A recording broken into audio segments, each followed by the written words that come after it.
So, the school provision side of things, then, a lot of you will have seen the introduction to the school provision back in, I think it was the end of December 21. And I know that some of you have started using it. And through using it, we did get a lot of feedback. So thank you to everyone who has given us feedback on the school provision. And quite a few of you said, yeah, it's pretty good. It's mostly doing what we'd want it to do, but it would be even better if it could do X, Y, Z. Well, we've listened to you and we've worked with our developers to introduce some additional new features. Mhm. I think the vast majority of things that were requested we've been able to implement, which is brilliant. So I know a couple of you, I've already had some emails over the last couple of days saying, what's this new thing that I've noticed in the school provision feature? So that is what we're going to go over today.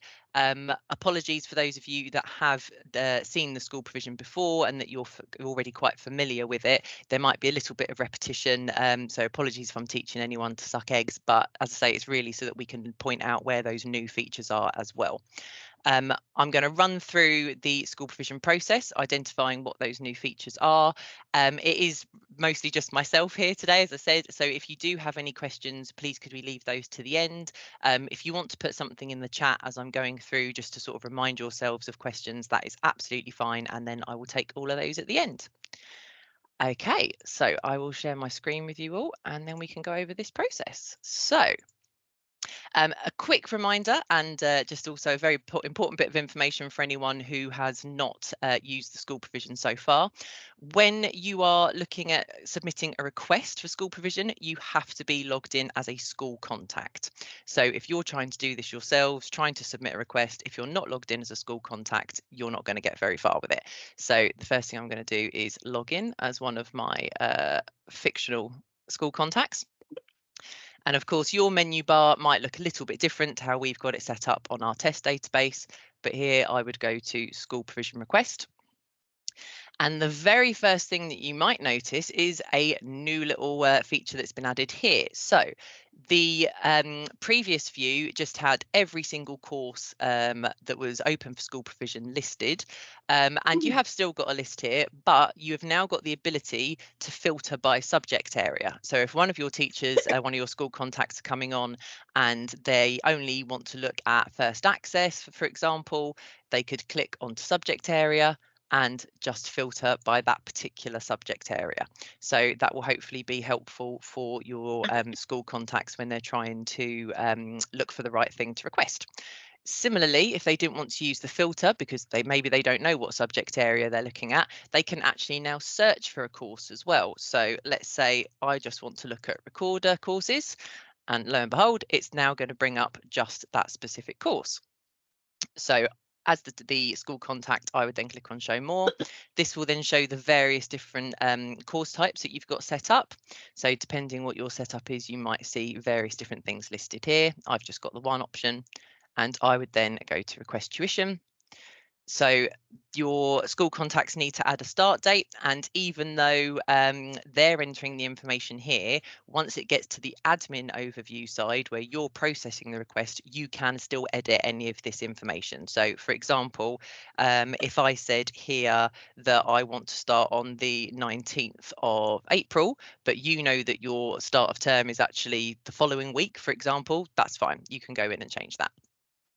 I would need to enter the number of minutes per week, number of lessons. If I had left this as 30, again, you can go in and change it to 10, 12, whatever's left for just the summer term. If I do need instruments, I can select the instruments that I want. So let's say I'm not paying attention. I've selected a violin class set, even though it's recorder. Again, that's fine. You can change that. And I'm going to need 35 for mine.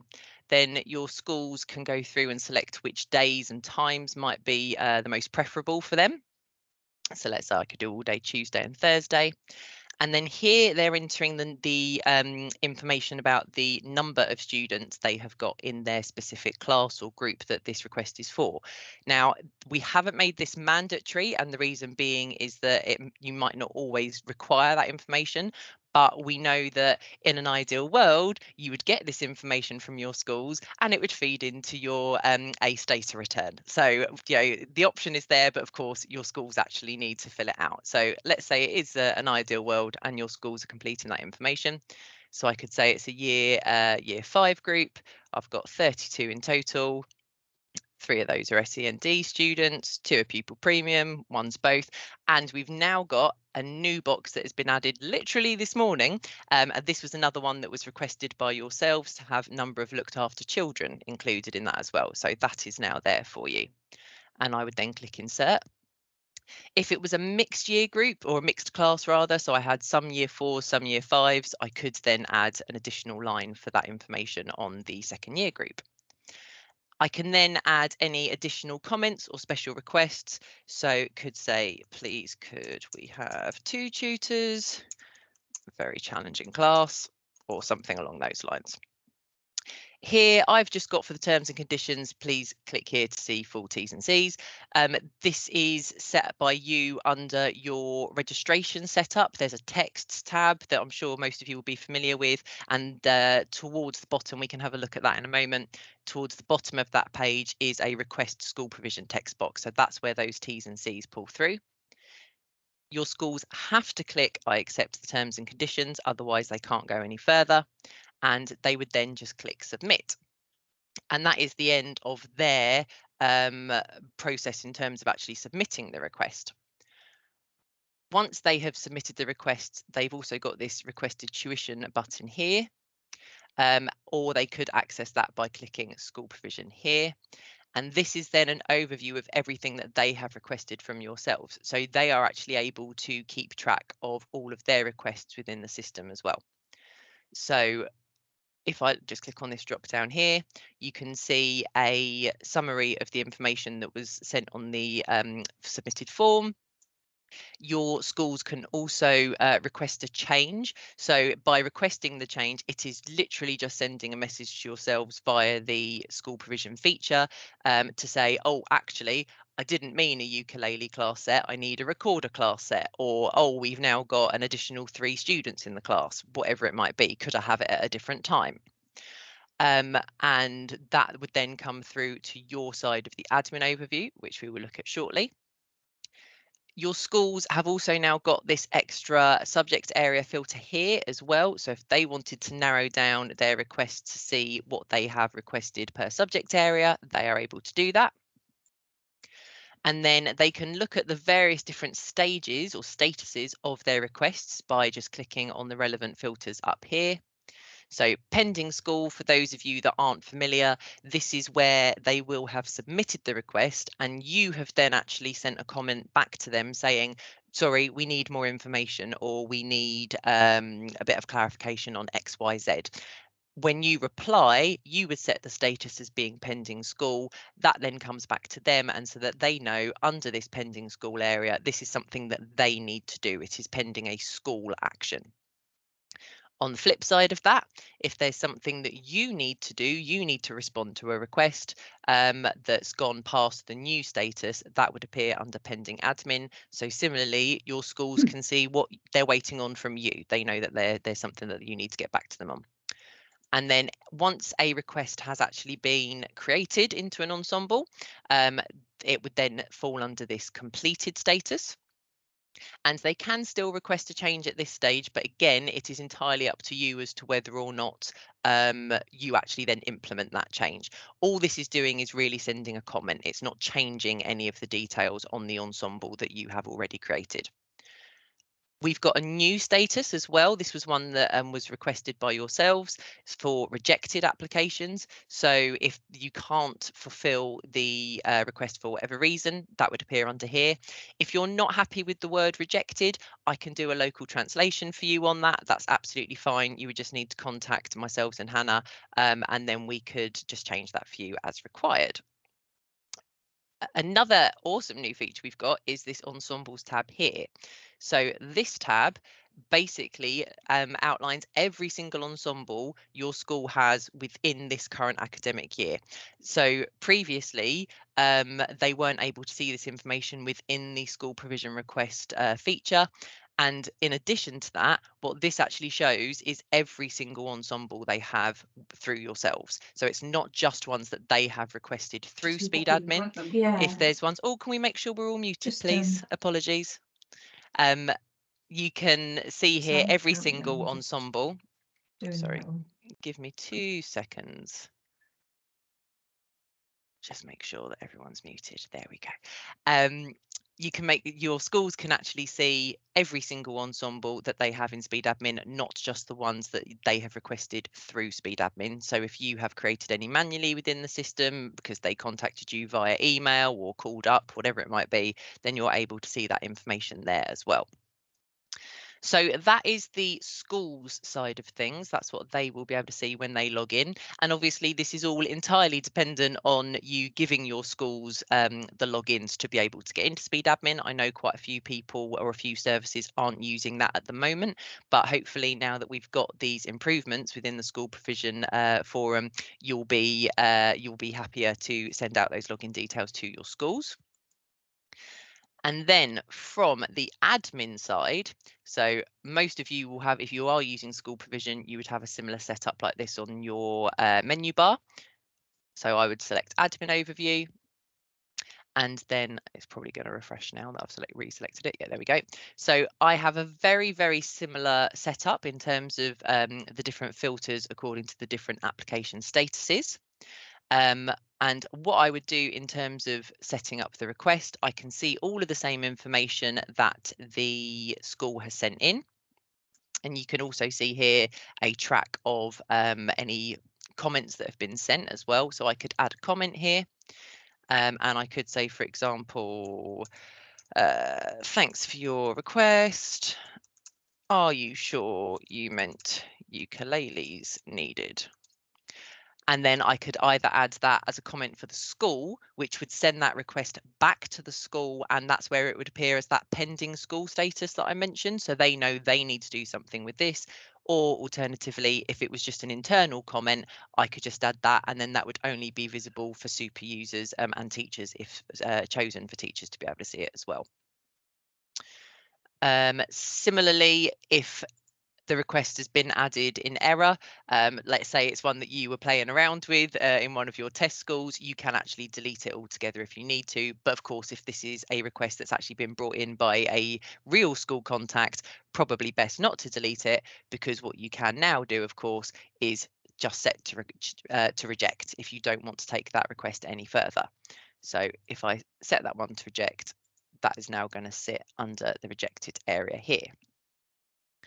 A couple of other additional new things that we have developed with our devs team.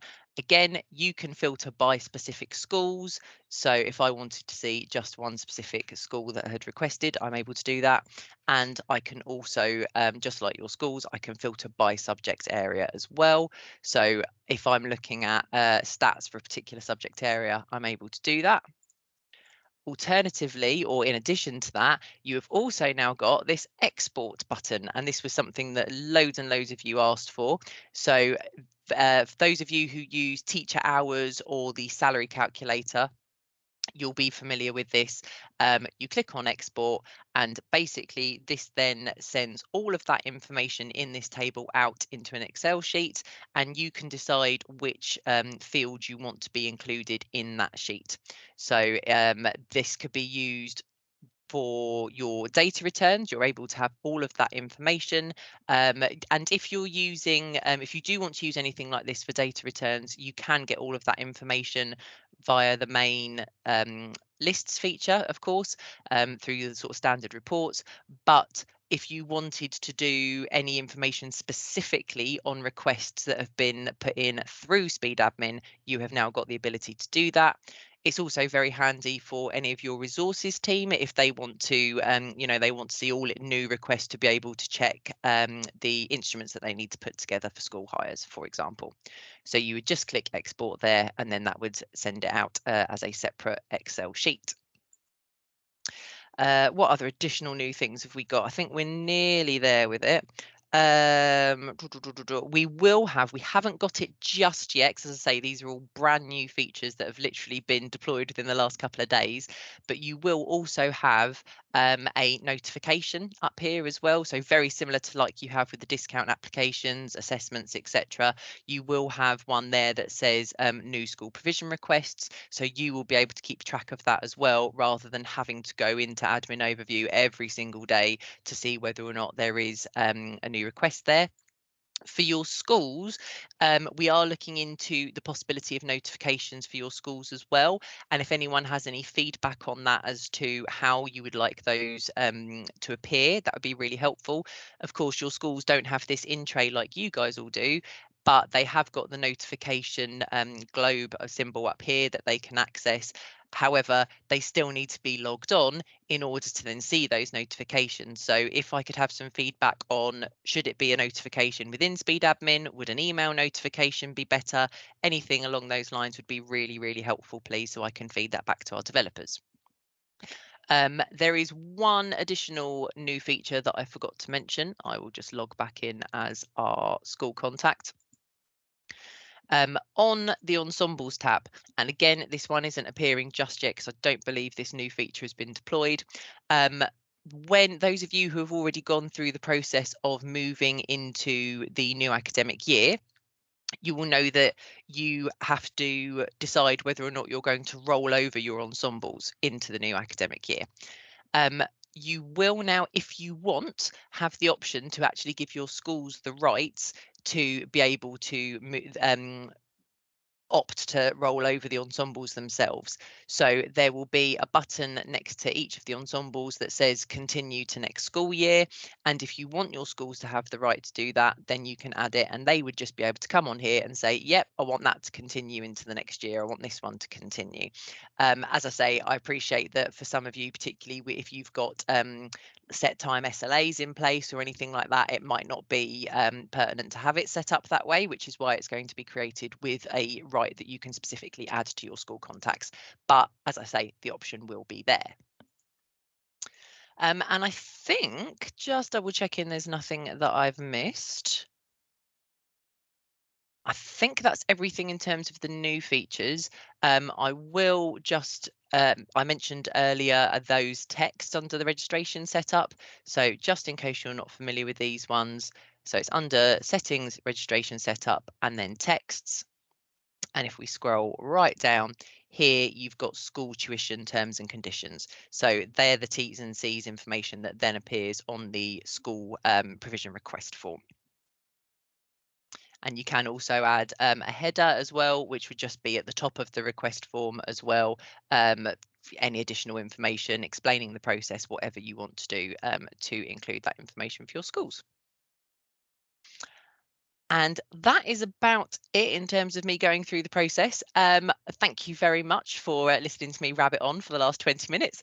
I will just now have a look in the chat. Let's see if there's anything that I can immediately respond to. Catherine, how do you become a school contact? So that is fairly simple.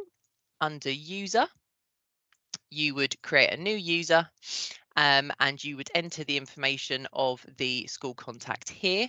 The menu for your school contacts should be school, and the type of user you would also then change to be school contact. And then that's actually creating the user account. In terms of adding them to the school then, what you have on each of your school accounts is this contacts tab here. And if it's an individual you've already created, you would then just select them from this list down here. You can add what their relationship type is, and this is their relation in terms of their relation to you.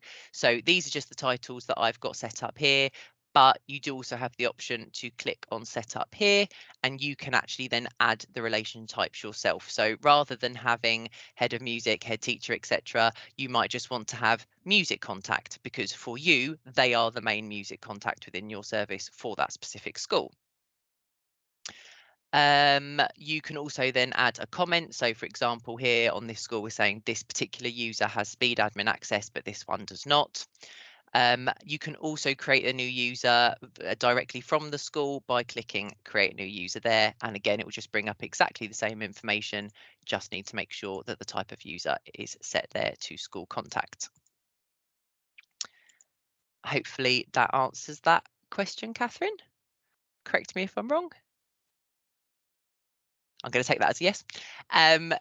So Helen has asked, will there be a help video that can be sent out to schools to help them complete this? We are not creating a video for that, Helen, purely because particularly with the, I mentioned at the towards the end there, with the copy ensemble or continue ensemble to new school year, it will be entirely dependent on the rights that you want to give your schools. And similarly, because I mentioned right at the start as well, the menu bar setup here is completely different from service to service. So rather than us creating a video for something like that, we'd always recommend that you guys do it, please, because then we know that, and you know that your schools are seeing exactly how you have it set up rather than us doing it from one of our test databases. Helen's also said, if you have a message back to the school tuition request, does the school get an email prompt or do they? Yes, so that exactly that. What would you prefer? That's what I need the feedback on. Do we want schools to have an email prompt, or do you just expect them to be regularly logging in to check? Any feedback welcome on that one, please. Lisa, can we have the same user at more than one school? At the moment, Lisa, no. And I appreciate that this is something that we've been asked quite a few times now, particularly if you've got people working across maths or if it's a music curriculum teacher who happens to go into numerous different schools. Nothing that we can do about it right now, but that is something that our developers are aware of, and it's something that they are looking into. I'm not sure whether or not that's going to be something that we can implement within Speedadmin, but for Speedadmin Play, which we will be releasing in the UK in about a year or so, more information to come on that soon. That is something that we're looking into, and particularly with hub changes and various other things coming up over the next year, I'm sure we will need more and more users being able to be connected to various different schools. So that is on our radar even. Helen said email. Okay, we're looking very much like we've got emails. Excellent. Suzanne has said email or similar notification choices so we can choose. A good point. Yes, okay, I can certainly put that one forward to the developers. So in case we're not familiar with what Suzanne has mentioned there, so under settings and notification subscription settings, this is where for each of your different user types, and you'll notice schools are not up here at the moment, you can decide which type of notification your different users get for each of these different categories or events. So we could have potentially, she says, I will obviously need to speak to the developers about it, but we could have a tab up here that was for school contacts, and then you could decide which notification your school contacts get. That is definitely something that I can feed back to the developers. Thank you, Suzanne. Any other questions or comments at all? Do feel free to raise your hand if you want to actually speak, but if you don't, that's absolutely fine. Just put something in the chat. It is entirely up to you and what you all feel comfortable with. Su Ling. Hi, Sammy. How are you? Hiya. I'm all good, thank you. How are you? Yeah, good, thank you. Good, I good. actually have quite a few questions, but I'll Okay. just give you one for now. Mhm. I've asked you this question before, Mhm. but it's to do with our different fees for each academic year. So I've already set up the new fees for September Mhm. 2023. Obviously, we don't know what's going to happen after that, but could we just have it so each year is really different with the different prices? Yeah, that side of things we can't do, unfortunately. So the school request set up as it is, what you see when it loads, um, what you see here, it will go across all years. So I think this was one of the things that we mentioned in the new academic year webinar a couple of weeks ago. What you can do, where you've got the option to add descriptions on your courses, I mean, certainly in something like the spring or potentially even the summer term, where you might be accepting requests for the current year and the next following year at the same time.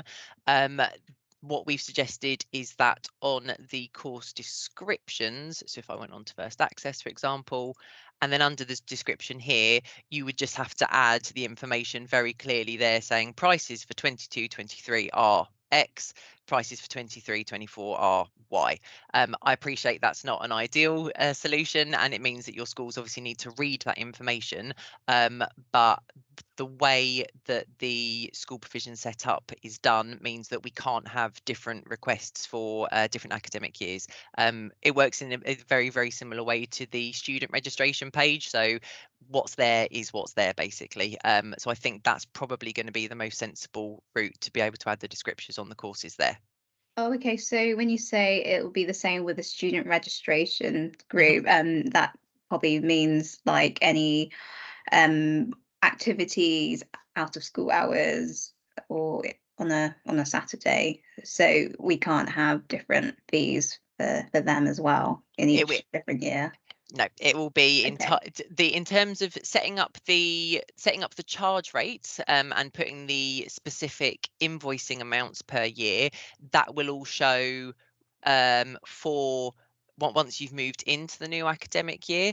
But certainly for the schools, that needs to be yeah. As I say, I think the sensible idea is to just have it in that description so that they're able to actually see everything there. Okay, thank you. Is that okay? Yeah. That's fine. Thank you very much. Okay, who else have we got with our hands up? Alison, I think you were next. Hi, Sammy. Thanks for all of Right. that. We find that our wider opportunities contact is varies from Mhm. school to school, and we would like a way of communicating with whoever is designated as that person, but they might also be the school music lead, they might be a music coordinator, so they might have two different roles. Is Mhm. there a workaround for that? Um, hmm, that is a good question. Is there a workaround for that? Are they these are a couple of different roles within the same school, potentially, do you mean? No, in different. So from school to school, who we are in touch with about wider opportunities can vary. Right, I've got you. So if it's the same individual who has different roles in different schools, then they would need to have separate user accounts at the moment. That's the only workarounds that we've got for it. So that would, I guess it's dependent as well on what your usernames are for your various different user types. So for example, if I go back to Jenny, here on my database, I've got it set up that it's initials. So actually that would be quite easy. She could even have the same email address, but if she has different username for or different initials used on each of the different logins, then that's quite easy for her to obviously log in with that. The difficulty is if you use email addresses as your logins, as your usernames, and they only have one email address that's used across those different schools. So that, I mean, that one, as I say, is a little bit trickier. If they're working at different schools and they have specific school logins, though, within the school, then you would just do email address 1 at school 1, email address 2 at school 2, and just have completely separate accounts for them. Does that Thanks, help Sammy. a little bit? I'll think about it. Okay, come back to us if not, Alison. That's fine. Thank you. That's okay. Jane, you've got your hand up. Yes, thank you. So morning. Morning. So for us, our wider ops, each project lasts 10 weeks. Mhm. And so that means we can take into account weeks that are cancelled for whatever reason, bank holidays, school Yeah. closures, whatever. So when they log in and Mhm. I put the start date, is there a way schools can then see what their 10 dates will be? Because at the moment I put their calendar together and send it to them. Mhm. So Is there a way they would see that? they will be able to, so however you share that information at the moment, they will be able to see that same information once the ensemble has actually been created. So how do you share that information with them at the moment, Jane? So I just send them a Word document with the 10 Okay. dates on, and then that's shared with the teacher as well. So you have got the option with your schools, and I don't know if I've got it on this specific one. No, I haven't. But you could create a list of, and I know some of our services do this. In the list content, you can create a bookings list, and filter it to show just ensemble bookings, for example. And on the vast majority of list contents, let me see if I've got one to hand. That's a good example. Possibly not. I'll just pick this one as an example though, if it's going to load, which apparently it's not. There we go. You have got, am I going to have this on school ID? There we go. You've got this filter of is employee at this school. And what that then does, if you use that filter, is you can publish that list to your school's start page, and that allows your school contacts to see only the relevant information for their school specifically. So by having that filter, it literally, it will only show information on the school that they are an employee of, they are a school contact for. So if you've created that list, and then once you've created it, you have got the ability to publish, and you would just select that as the school start page. And then if I just go back to Jenny's account there, and then provided that you've got the lists spot on their start page on their portal, then any published lists would appear here. So for example, I appreciate this isn't school provision specifically, but if I went on to this attendance one, I could set a date range. So you could do the same actually, Jane, if you wanted them to just see autumn term bookings, just spring term bookings, etc. You could add date filters onto it as well. But here I have got, if I just expand here, so you can see every single attendance status that's coming up here is just for this one primary school, because I've got that is employee at filter added to it. So that might be a way around it, Jane, and that might also then hopefully save you a bit of time as well, as you're not having to do a separate Word document and actually then send that out to the schools. I'll take the thumbs up as a yes, that all sounds good. Excellent stuff. I'm just having a little look in the chat again. So Suzanne, has there been a recent update or any changes on how finances are displayed in the school accounts since the very original? Not that I'm aware of any massive changes, I don't think. The original webinar that was on school provision was, I'll admit, prior to me actually joining Speedadmin, so I'm not entirely sure there have been any changes, but I think it is finance wise, I think it is largely similar. And how do you link an ensemble to a school for this future feature? Is it purely through the booking location? Yes, exactly that. So when you're doing any form of ensemble, if I just go back again here, so when you go to create an ensemble, whether you're manually creating it or it's one that's come in here, the school that has applied is your course school effectively for that ensemble. So if I change this and said complete and create ensemble, it would then come up with the course that the school has chosen. I would then add an ensemble title. So I could say this is going to be year 5. I don't need to say with this particular setup, I don't need to say it's whole class or it's recorder, because I've got that information in my course and course type. But depending on what your setup is, you may also want to then add that it's recorder, ukulele, whatever. I've got the number of minutes, the number of lessons, and Jane, kind of linking back to what you'd said previously, if I needed to change the number of lessons, I can do that at this stage. The maximum number of students allow sign up, re-sign up. For the vast majority of you, if not exclusively, you're probably not going to need to use this, because that side of things is only really for music centre or hub ensembles. For school ensembles, I know that most of you don't actually have your students signing up to those ensembles as such. You can add any additional comments for that specific ensemble. The start date is there. The time here, so this is the exact time that it would go into your teacher's timetable. So let's say it's going to be starting at 10 o'clock. And then the location, this is your course school. So you shouldn't need to change this, hopefully, but you do have the option of putting it in a specific room if you have rooms added to your course schools as well. So I could say that it's going to be in the Bumblebee room. And then I would select my teacher. So lucky Freddie Mercury is going to go and teach this one. I have to say that they are the primary teacher. As with all ensembles, you need to have a primary teacher. And then I would click insert. If it was a school that then needed an additional teacher for whatever reason, Professor McGonagall's going to go and support Freddie on this one. I'd insert that one. And then if, as I say, I don't think any of you would need to add students to this one, although I know there are a handful of you that have like an admin student or an attendance student that you add to some of your whole class ensembles. You could then add that student there if you wanted to, but it's not necessary. Then I would just click create. And you can see here if very similar to how it does if you're timetabling lessons or any other form of ensembles, if there weren't enough blue dot dates on the main calendar to book in the total number of lessons, you will just get a warning there. But if I now went to Freddie's timetable, what date did I put it in from? It was the 17th of April, I think, wasn't it?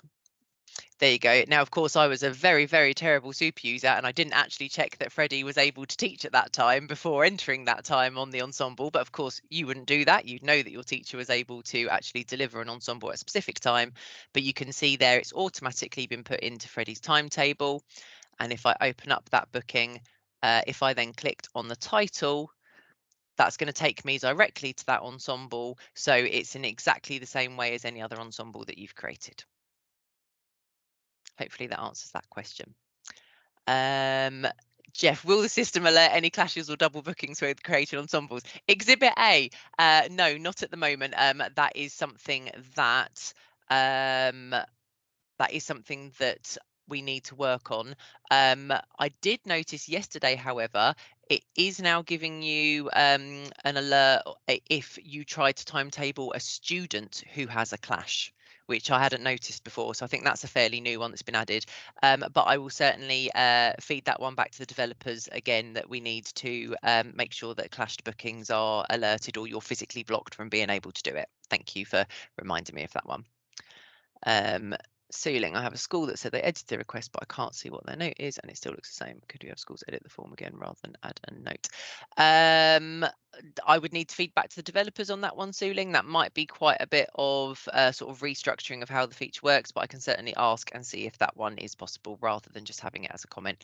That might potentially be a rights thing as well, but we can have a little look at that one separately together. That's absolutely fine. Any more questions at all, anyone?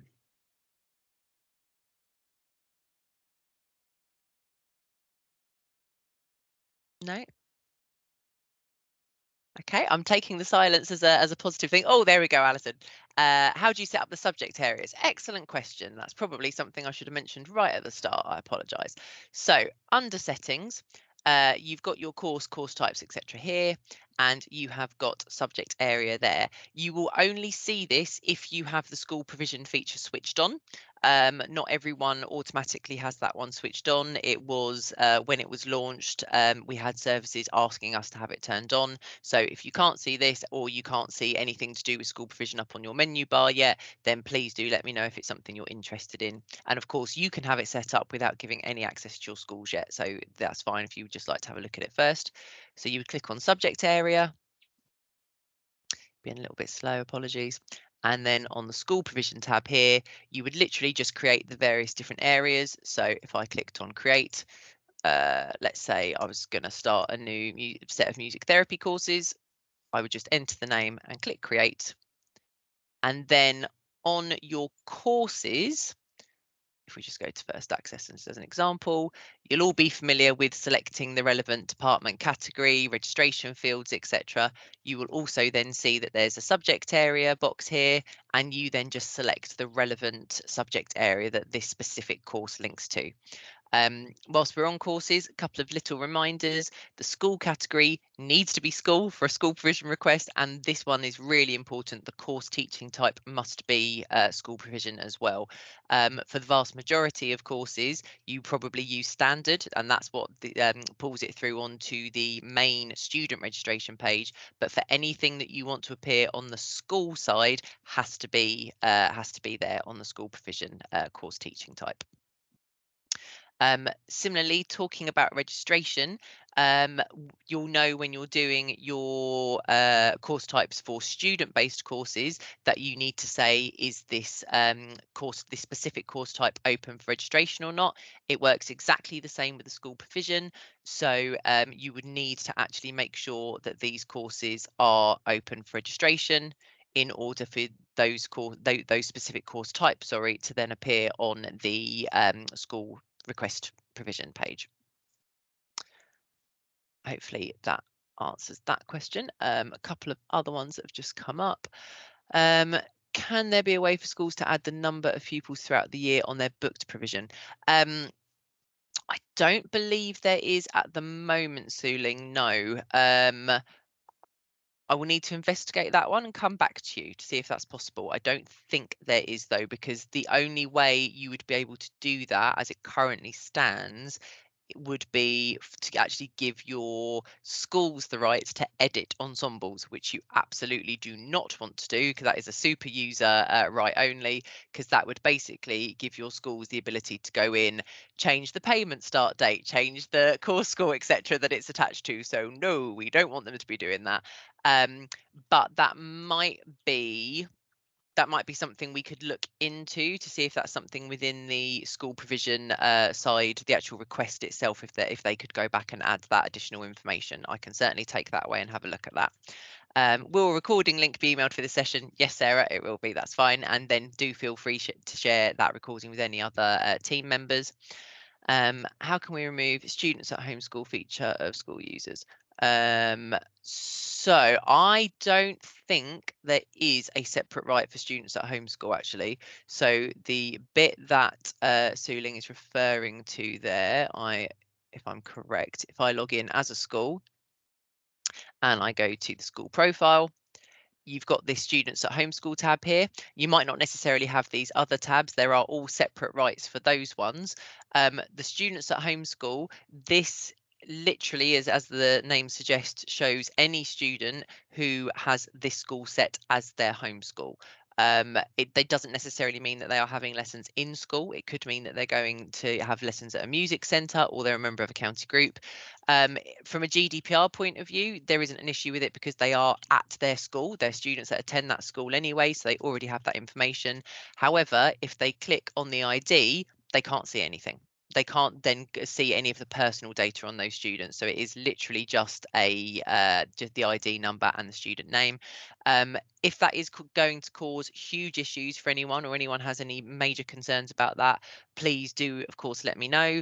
And I can again speak to the developers and see if there is any way that we could create a specific right for this tab so we can get that taken off from schools as well, if that is going to cause any issues.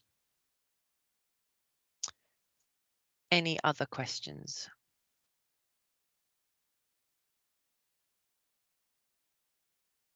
No, apologies, you're about to get a cat tail walking past the screen. No, she's gone, it's fine. Okay, if there aren't any other questions, okay, I mean, the webinar is due to finish at 11. If you don't have anything else to ask, you are more than welcome to call it a day there. I will stay on until 11 if anyone does want to stay behind and ask any other questions specifically about the school provision. But otherwise, thank you very, very much for joining me this morning. I really hope that's been useful. As I say, any further feedback at all, please do get in touch. You can either send myself an email, sammy.mason@speedadmin.com, or if you put in a support ticket, then that's also much easier for us to be able to keep track of that request, and we can then forward that directly onto our developers. Just as a reminder, really simple way to put in a ticket is on the contact support button down here, and then you just add in the relevant details and send to us, and then we can track that in our ticketing system. Lovely stuff. Well, thank you very much, everyone. As I say, I will stay on, but if you would like to leave, I won't be offended. That's fine. Feel free. You're very welcome, Karen and Stacey. Thank you. Take care, everyone. Thanks, Liz. Thanks, Helen.